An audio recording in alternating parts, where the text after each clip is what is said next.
Well, if you're still feeling full from Christmas dinner, like I am, you might be thinking about a diet in the new year. But Good Housekeeping's nutrition director and registered dietitian, Jackie London, says, take a good look before you leave. She's here with their best picks and best and worst diet picks of 2019. Jackie, good morning to you. Good morning. Great to be here. This is one of those things where I feel like we talk about them every year, but I've read these notes. I'm learning a lot here. All right, so let's first just talk about some healthy eating basics, things we need to know. Okay, so there's a number of basics to just cover, and this is what's going to make for the basis of the best diets of 2019. So number one is to prioritize plants.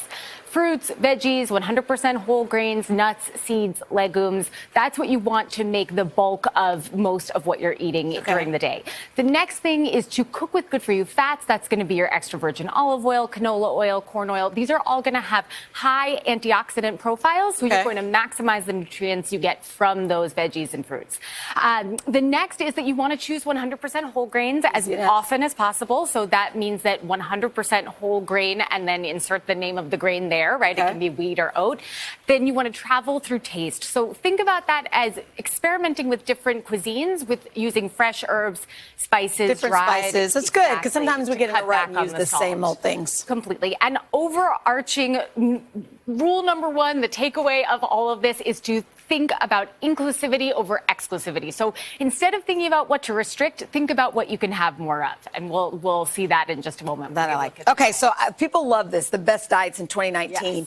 You guys start with the Mediterranean diet, which really is no surprise to me, but talk about the diet. So it is a holistic approach to health. So Mediterranean diet encourages you to enjoy, savor, and love every moment of the indulgences that you're having, as well as filling up on those mostly plant-based meals. So again, that is a vegetable-forward type of dish. It's thinking about switching up the ratio of, let's say, pasta to veggies, right? So more veggies, a little bit less on the pasta. There's a common thread here with that one. Exactly. And then the one thing that I love about the Mediterranean diet is that lunch is the biggest meal of the day, right? So you have, research has linked greater resting energy expenditure to being able to expend more of that, burn more calories over the course of the day if you have a bigger lunch. So for us, the takeaway is more earlier. You guys also picked the DASH diet. Yeah. A lot of people aren't familiar with that. Talk about what it stands for. So the DASH diet stands for Dietary Approaches to Stop Hypertension. So it's really meant for both reducing your risk of heart disease as well as weight loss. And you can modify it to meet both of those. So how do you do it? So this is, for the most part, you're looking at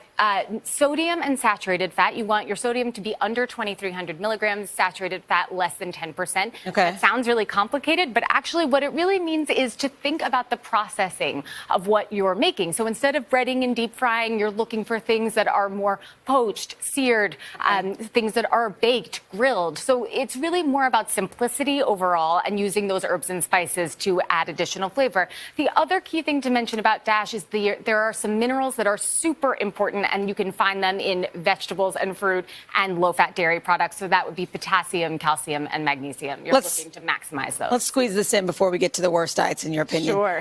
The Volumetrics? Yes. I've never heard of Volumetrics. Yes, the Volumetrics comes from data out of Penn State University that really focuses on the nutrient density of foods versus energy density. That means more nutrients for lower calorie cost. So lots of volume per the name Volumetrics, right? You're going to eat lots of foods from fresh, whole, real foods that are high in water and fiber and antioxidants. Which is what doctors have been saying for forever. Exactly. Okay, so these you say are on your worst list, so you're not enthusiastic about them. I'm so guilty of this one. Cleanses. I'll do it for like 3 days, and then I'll go have a hamburger. Exactly, which is why we don't love them, right? Because first of all, it limits nutrients. You're not really getting the lean protein and the good for you poly and monounsaturated fats. Especially because I do like pineapple and apple.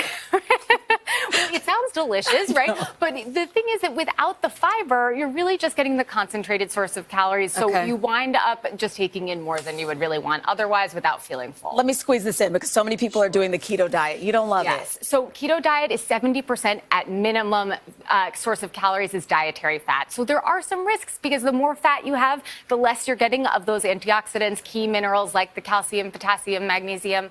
The number one thing to keep in mind with keto is that there is some data that supports its use. Oh, yeah, because we have colleagues seizure who disorder. love it. Right. So it's not, we don't have enough substantial evidence in terms of long-term data to support really recommending it for reducing risk of chronic disease as well as losing weight for the long term. Because when you restrict something that severely, dietary carbohydrates are kept to 10% or less of your total calories per day.